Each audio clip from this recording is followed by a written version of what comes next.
નમસ્કાર દોસ્તો, કેમ છો? આજે આપણે ધોરણ 10 વિજ્ઞાન માટે અતિ ઉપયોગી એવા એક પ્રકરણ વિદ્યુત વિશે વાત કરવાના છીએ.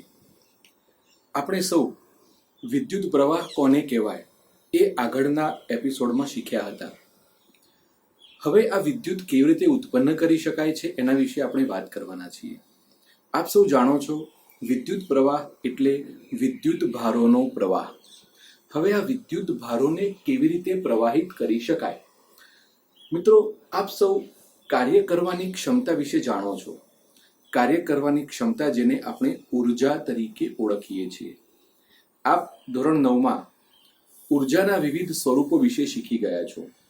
ગતિ ઉર્જા એટલે કે પદાર્થની ગતિને કારણે એમાં રહેલી કાર્ય કરવાની ક્ષમતા.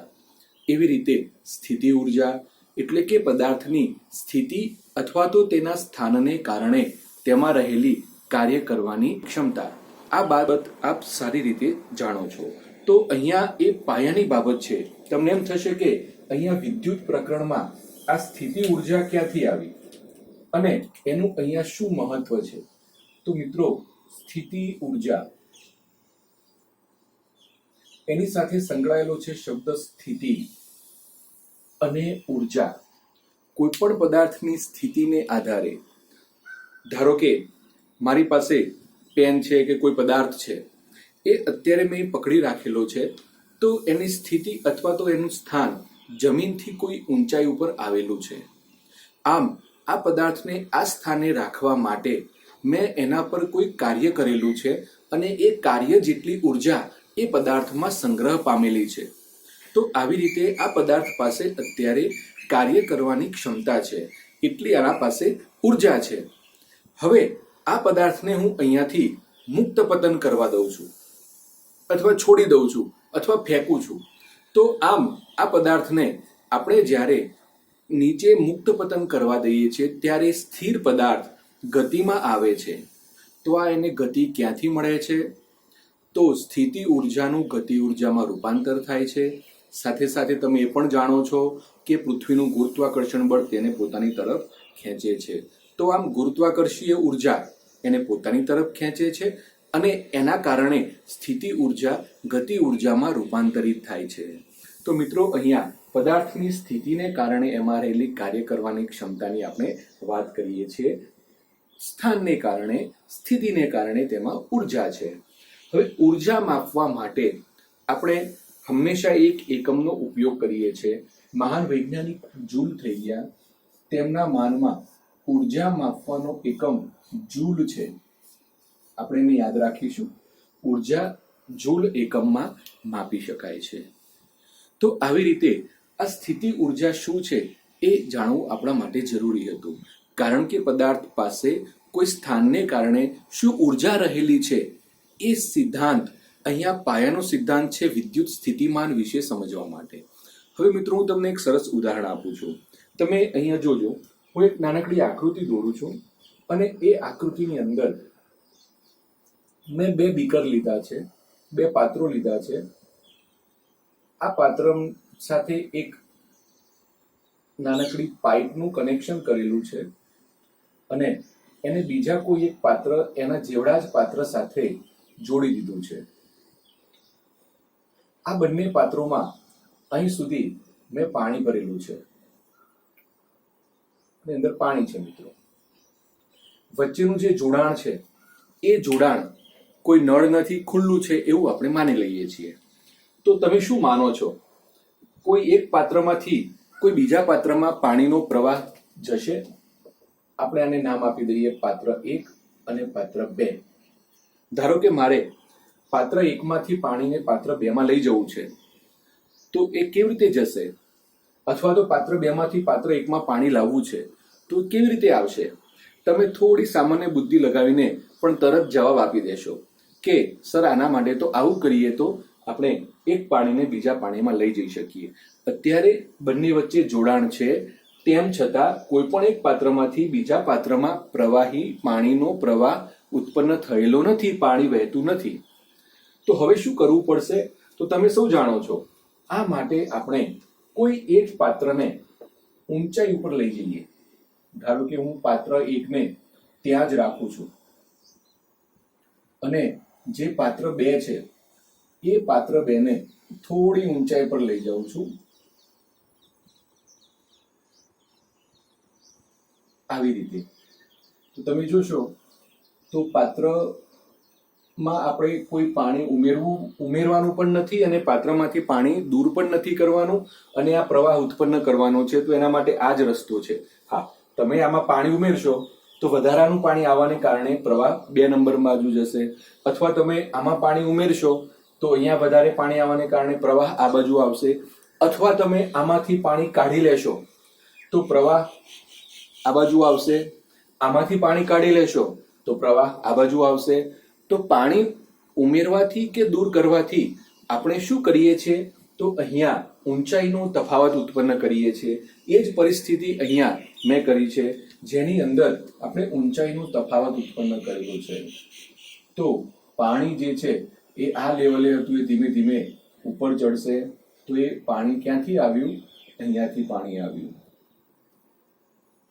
તો અહીંયા તમે જુઓ મિત્રો, આટલે સુધી પાણી હતું, એ પાણીની સપાટી આટલી નીચે ઉતરી ગઈ. અહીંયા પહેલા આટલે હતું પાણી, પાણીની સપાટી નીચે આવી ગઈ. તો અહીંયા આપણે શું કર્યું? આ એક ઊંચાઈનો તફાવત ઉત્પન્ન કર્યો.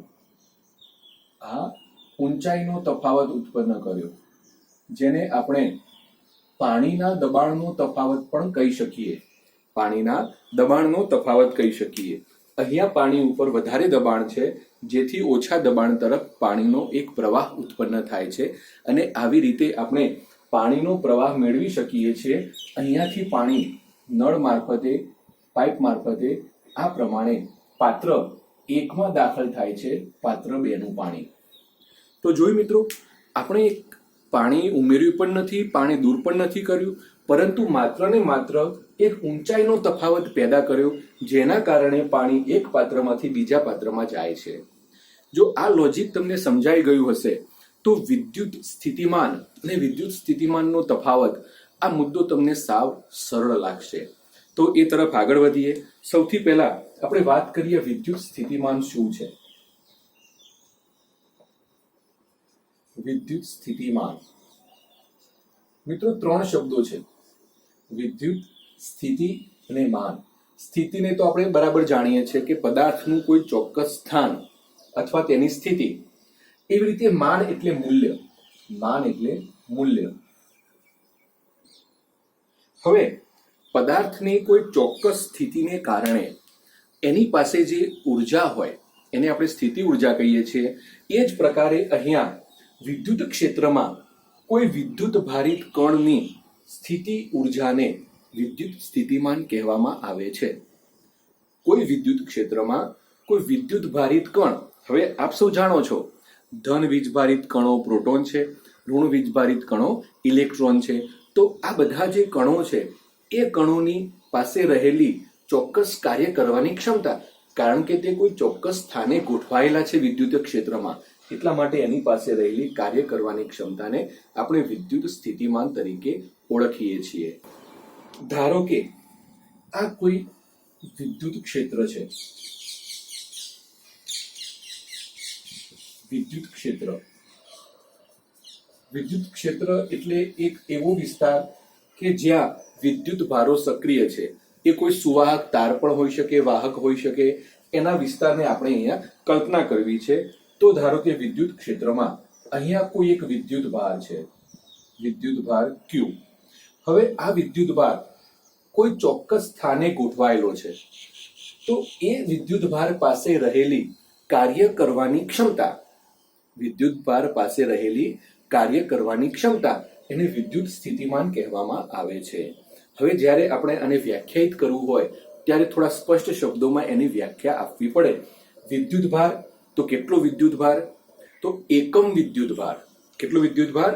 એકમ વિદ્યુત ભાર. એકમ વિદ્યુત ભાર એટલે 1 કુલમ વિદ્યુત ભાર. આવા 1 કુલમ વિદ્યુત ભાર પાસે અહીંયા કાર્ય કરવાની કેટલી ક્ષમતા છે એને આપણે વિદ્યુત સ્થિતિમાન કહી શકીએ. તો આવી રીતે આપણે એને સૂત્રમાં લખી શકીએ: વિદ્યુત સ્થિતિમાન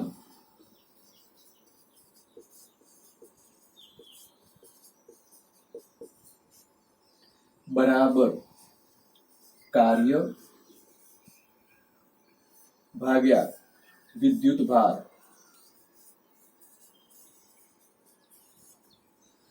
એકમ વિદ્યુત ભાર પાસે રહેલી કાર્ય કરવાની ક્ષમતાને વિદ્યુત સ્થિતિમાન તરીકે ઓળખવામાં આવે છે.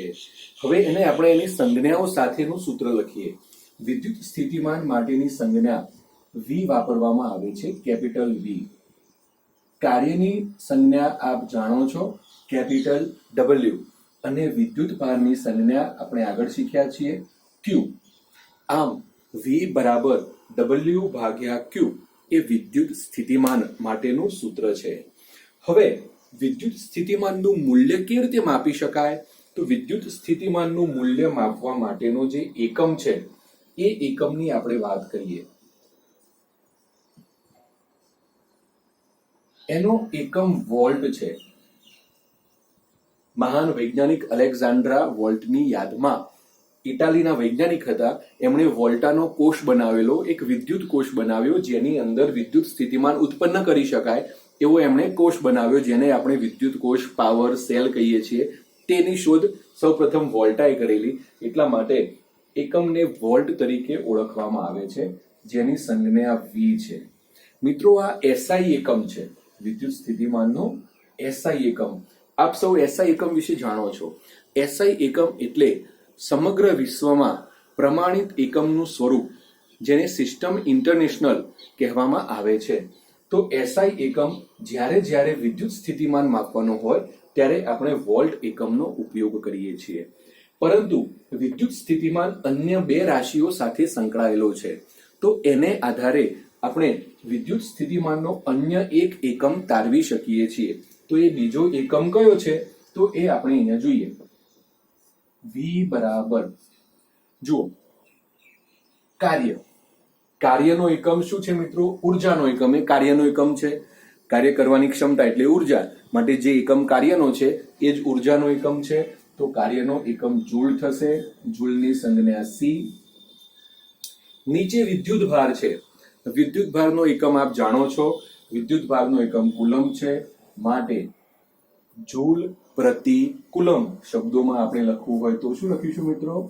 જૂલ છેદમાં કુલમ. જૂલ છેદમાં કુલમ. હવે 1 વોલ્ટ વિદ્યુત સ્થિતિમાન ક્યારે મળે? તો સ્વાભાવિક છે કે આ ગુણોત્તરની કિંમત 1 થાય ત્યારે આપણને 1 વોલ્ટ વિદ્યુત સ્થિતિમાન મળે છે મિત્રો. તો આ કિંમત 1 ક્યારે થાય? તો 1 જૂલ કાર્ય કરવાથી 1 કુલમ વિદ્યુત ભારને કોઈ અન્ય ક્ષેત્રમાં લઈ જઈ શકાય. હવે મિત્રો, આપણે વિદ્યુત સ્થિતિમાન વિશે તો સમજી ગયા, પરંતુ માત્ર વિદ્યુત સ્થિતિમાન અગત્યનો નથી. એ વિદ્યુત સ્થિતિમાન ધરાવતો કોઈ વિદ્યુત ભાર જ્યારે કાર્યાન્વિત થાય છે, એ ગતિમાં આવે છે, ત્યારે જ એમાંથી વિદ્યુત પ્રવાહ ઉત્પન્ન થાય છે. વિદ્યુત સ્થિતિમાનને કેવી રીતે ગતિમાં લાવવામાં આવે છે? તો આ વસ્તુને સમજી લો. અહીંયા પાણીનો પ્રવાહ ઉત્પન્ન કરવા માટે આપણે ઊંચાઈનો તફાવત ઉત્પન્ન કર્યો હતો. તેવી જ રીતે વિદ્યુત ભારને ગતિમાં લાવવા માટે, પ્રવાહિત કરવા માટે આપણે વિદ્યુત સ્થિતિમાનનો તફાવત ઉત્પન્ન કરવો પડે.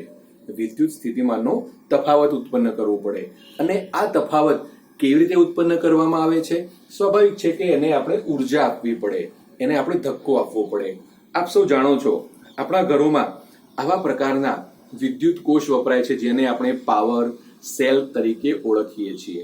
તો મિત્રો, આ જે પાવર અથવા સેલ છે એનું કામ જ આ છે, વિદ્યુત સ્થિતિમાનનો તફાવત ઉત્પન્ન કરવાનો.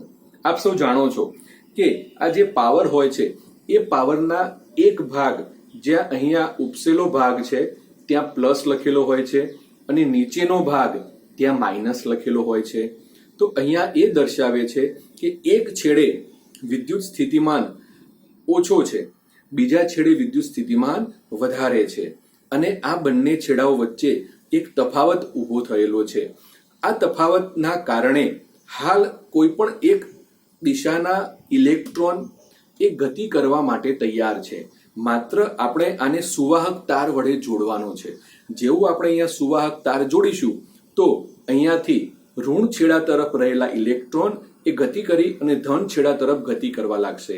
આ કેવી રીતે થાય છે મિત્રો, એને થોડું આપણે ઊંડાણપૂર્વક સમજીએ. વિદ્યુત સ્થિતિમાનનો તફાવત જાણવા માટે આપણે પહેલા તો વિદ્યુત ભારો એકબીજા સાથે કેવી પ્રતિક્રિયા કરે છે એને આપણે સમજીએ.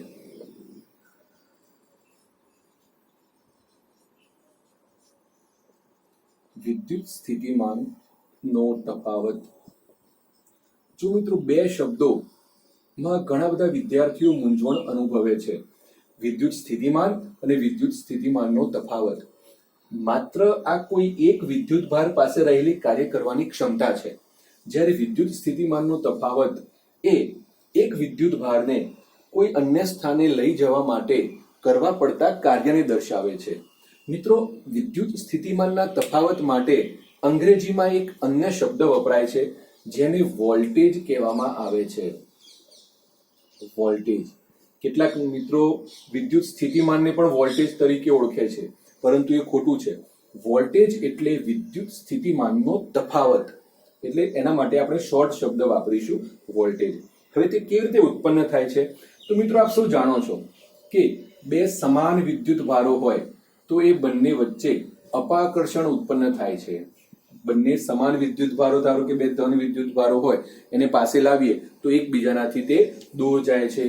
એવી રીતે બે સમાન ઋણ વિદ્યુત ભારોને એકબીજાની પાસે લાવીએ તો તે પણ એકબીજાનાથી દૂર જાય છે. પરંતુ જ્યારે એક ધન વિદ્યુત ભાર અને બીજો ઋણ વિદ્યુત ભાર એ બંનેને એકબીજાની પાસે લાવવામાં આવે છે, ત્યારે બંને વિરોધી વીજભાર હોવાને કારણે બંને વચ્ચે આકર્ષણ બળ થાય છે અને બંને આકર્ષાય છે. તો મિત્રો, વિદ્યુત ભારો જ્યારે પાસે હોય ત્યારે એ બધા વચ્ચે આવા પ્રકારના આકર્ષણ બળો સતત ચાલ્યા કરતા હોય છે. આપણે કોઈ સુવાહકની વાત કરીએ છીએ. સુવાહકની અંદર લાખો, કરોડો, અબજો પરમાણુઓ રહેલા હોય છે. આ પરમાણુઓની અંદર રહેલા આવા ધન અને ઋણ વિદ્યુત ભારો વચ્ચે સતત આકર્ષણ થયા કરતું હોય છે, સતત અપાકર્ષણ થયા કરતું હોય છે. તો આ આકર્ષણ બળોને આપણે ધ્યાનમાં રાખવાના છે. હવે એ આકર્ષણ બળો અહીંયા આપણને કેવી રીતે સમજવામાં ઉપયોગી છે? તો ફરીથી હું કોઈ એક વિદ્યુત ક્ષેત્ર દોરું છું મિત્રો. આ વિદ્યુત ક્ષેત્રની અંદર આપણે જોઈએ તો ઘણા બધા વિદ્યુત ભારો છે. કોઈ ધન વિદ્યુત ભાર છે, કોઈ ઋણ વિદ્યુત ભાર છે, ઘણા બધા વિદ્યુત ભારો છે. આપણે એમાં અત્યારે હાલ ઉતરતા નથી કે કયા ધન છે, કયા ઋણ છે, પણ આ બધા વિદ્યુત ભારો છે. હવે ધારો કે કોઈ એક એ સ્થાને કોઈ એક ધન વિદ્યુત ભાર રહેલો છે જેનું મૂલ્ય Q છે. આ વિદ્યુત ભારને અહીંયા રહેલા બી સ્થાને પહોંચવું છે. એ વિદ્યુત ભારને બી સ્થાને પહોંચવું છે. તો હવે એની આસપાસ રહેલા જે વિદ્યુત ભારો છે એની અહીંયા દર્શાવી એ પ્રકારે આકર્ષણ કે અપાકર્ષણ ક્રિયા હંમેશા થતી રહેતી હશે. તો એ આકર્ષણ કે અપાકર્ષણની વિરુદ્ધમાં આપણે કાર્ય કરવું પડશે. એ આકર્ષણ બળોને તોડીને કે અપાકર્ષણ બળોને આપણે આગળ જઈ અને અહીંયા આગળ પહોંચવાનું છે. તો એ માટે આ કોઈ એકમ વિદ્યુત ભારને આપણે અહીંયાથી બી સુધી લાવવા માટે જે પણ કોઈ કાર્ય કરવું પડે છે, કાર્ય શા માટે કરવું પડે છે? તો આ આકર્ષણ અપાકર્ષણ બળોથી દૂર થવા માટે આપણે એના પર એક બળ લગાડવું પડે છે, અને એ બળ લગાડી અને આપણે એને એ થી બી સ્થાન સુધી લાવ્યા. આમ એના પર આપણે શું કર્યું? કાર્ય કર્યું. જ્યારે કોઈ પદાર્થ ઉપર કાર્ય કરવામાં આવે છે ત્યારે એ કાર્ય તેની અંદર ઉર્જા તરીકે સંગ્રહ પામે છે. તો આમ અહીંયા વિદ્યુત ભાર પાસે કાર્ય કરવાને કારણે આપણે એની અંદર ઉર્જા સ્થાપિત કરી. તો આ કેટલું કાર્ય કર્યું છે એ એની ઉર્જાનું મૂલ્ય છે. તો આમ એકમ વિદ્યુત ભારને વિદ્યુત ક્ષેત્રમાં કોઈ એક બિંદુએથી બીજા બિંદુએ લઈ જવા માટે કરવું પડતું કાર્ય એને વિદ્યુત સ્થિતિમાનનો તફાવત તરીકે ઓળખવામાં આવે છે, અને એને આ જ પ્રકારે આપણે સૂત્રમાં લખી શકીએ. વિદ્યુત સ્થિતિમાનનો તફાવત બરાબર કરવું પડતું કાર્ય અથવા તો કરેલું કાર્ય ભાગ્યા વિદ્યુત ભાર મિત્રો તમે ધ્યાનથી જોશો તો આ સૂત્ર અને આ સૂત્ર બંને સરખા જ છે, પરંતુ અગત્યતા છે વિદ્યુત સ્થિતિમાનનો તફાવત ઉત્પન્ન કરવાની. એના માટેની આપણને સાંકેતિક સૂત્રની કિંમત પણ એ જ મળશે, એના માટેનું એકમ પણ આપણને એ જ મળશે, એમાં કોઈ ફરક થશે નહીં. તો આવી રીતે વિદ્યુત સ્થિતિમાનને આપણે સમજી શકીએ છીએ. આ વિદ્યુત સ્થિતિમાન ખરેખર ઉત્પન્ન કેવી રીતે થાય છે? તો મિત્રો આપણે સમજ્યા હતા વિદ્યુત કોષ વિશે. ફરીથી હું આપણને અહીંયા એક નાનકડું ચિત્ર દોરીને બતાવું. ધારો કે આ કોઈ એક વિદ્યુત કોષ છે, જેને આપણે સેલ કહીએ છીએ, પાવર કહીએ છીએ. તો આપ સૌએ એને તોડીને એમાં શું હોય છે એ જાણવાનો પ્રયત્ન કરેલો જ છે, મને ખબર છે. તો આવી રીતે અહીંયા એક રસાયણ હોય છે, એ રસાયણને હું નંબર 1 આપી દઉં, અને અહીંયા બીજું એક રસાયણ હોય છે, એ રસાયણને હું રસાયણ નંબર 2 આપી દઉં. કારણ કે જુદા જુદા પ્રકારના વિદ્યુત કોષો હોય છે, એમાં રસાયણો બદલાઈ શકે છે. આ પદાર્થો પાસે આ જે છેડો છે ત્યાં ઘણા બધા ઇલેક્ટ્રોન જમા થાય છે, આની પાસે ઘણા બધા ઇલેક્ટ્રોન જમા થાય છે. આમ એક છેડે ઇલેક્ટ્રોનનું પ્રમાણ વધી જાય છે અને બીજા છેડે ખૂબ જ ઓછી સંખ્યામાં ઇલેક્ટ્રોન હોય છે. તો મિત્રો શું થયું? અહીંયા વિદ્યુત ભારો વધી ગયા. જેટલા વિદ્યુત ભારો વધારે એટલા એની પાસે કાર્ય કરવાની ક્ષમતા વધારે. તો અહીંયા વિદ્યુત ભારો પાસે વધારે વિદ્યુત દબાણ છે એમ કહેવાય. અહીંયા ઊંચું વિદ્યુત દબાણ છે, ઊંચું વિદ્યુત દબાણ છે. જ્યારે આ છેડે નીચું વિદ્યુત દબાણ છે, નીચું વિદ્યુત દબાણ છે. તો આવી રીતે જે વિદ્યુત કોષ હોય છે તેની અંદર એક છેડે ઊંચું વિદ્યુત દબાણ હોય અને બીજા છેડે નીચું વિદ્યુત દબાણ હોય. કેવી રીતે ઉત્પન્ન થયું? રાસાયણિક પ્રક્રિયાને કારણે. આમ રાસાયણિક ઉર્જાનું અહીંયા વિદ્યુત ઉર્જામાં આપણે રૂપાંતર કરવા માંગીએ છીએ. તો હવે જ્યારે આ બંનેને આપણે કોઈ સુવાહક તાર વડે જોડી દઈએ, આ પ્રકારે મેં સુવાહક તાર વડે અહીંયા એનું જોડાણ કર્યું છે, તો વધારે વિદ્યુત દબાણ તરફથી ઇલેક્ટ્રોન ઓછા વિદ્યુત દબાણ તરફ અહીંયા ગતિ કરશે અને આમ અહીંયા ઇલેક્ટ્રોન આવશે. અંદરની બાજુએ ફરીથી પાછા ઇલેક્ટ્રોન આ છેડેથી આ છેડે ચાલશે. ક્યાં સુધી? જ્યાં સુધી આમાં રાસાયણિક ઉર્જા છે ત્યાં સુધી. તો આવી રીતે વિદ્યુત કોષ એ વિદ્યુત સ્થિતિમાનનો તફાવત ઉત્પન્ન કરી અને વિદ્યુત ભારોને પ્રવાહિત કરે છે, જેના કારણે વિદ્યુત પ્રવાહ ઉત્પન્ન થાય છે. ખ્યાલ આવી ગયો મિત્રો વિદ્યુત પ્રવાહ કેવી રીતે ઉત્પન્ન થાય? હવે એક નાનકડો મુદ્દો કે આ વિદ્યુત સ્થિતિમાનનું માપન કેવી રીતે કરવું? તો વિદ્યુત સ્થિતિમાનનું માપન કરવા માટે વોલ્ટ મીટર વપરાય છે. Voltmeter. આ વોલ્ટ મીટરને પરિપથમાં સમાંતર જોડવામાં આવે છે. તો મિત્રો આપણે ખૂબ જ અગત્યના અને આ મુદ્દો ઘણા બધા વિદ્યાર્થીઓને મૂંઝવણ પેદા કરે છે, એને સરળ રીતે સમજવાનો પ્રયત્ન કર્યો. એકવાર ફરીથી આ વિડીયોને જોઈ લેજો અને વિદ્યુત સ્થિતિમાનના તફાવત વિશેનો આ મુદ્દો એકદમ ક્લિયર કરી લેશો. આ વિડીયો મિત્રો આપને ગમે તો જરૂરથી લાઈક કરજો અને આપના મિત્રોને પણ જણાવજો. આપણે ફરીથી મળીશું નવા મુદ્દા સાથે. આવજો.